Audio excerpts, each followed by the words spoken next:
অবশেষে ফাঁস হয়ে পড়ল বিসিবির দুর্নীতি ও ঘুষের তথ্য।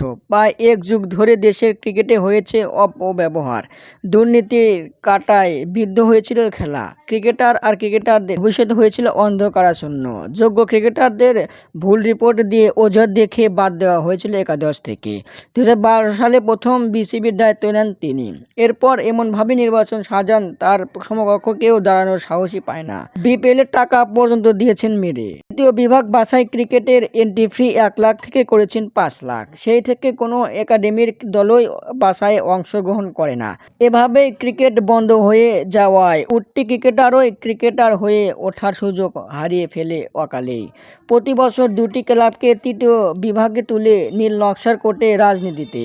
ক্রিকেটাররা যতই শিরোপা জয়ের জন্য মাঠে খেলুক না কেন, খেলার আগেই তিনি টাকা খেয়ে বসে থাকতো, যার কারণে জেতা ম্যাচ হারতে হয়েছে। দেশের ক্রিকেট হয়নি কোনো উন্নতির। কেউ প্রতিবাদ করতে চাইলে তার ক্যারিয়ার শেষ করে দেওয়ার হুমকি দিত বিসিবি। বিসিবির দুর্নীতি ব্যাখ্যা আরও ছিল, সংক্ষিপ্তভাবে আপনাদের কাছে তুলে ধরলাম। এখন আপনাদের মতামত কি? বিসিবিকে কী করতে চান আপনারা? কমেন্টের মাধ্যমে জানিয়ে দিন। ধন্যবাদ।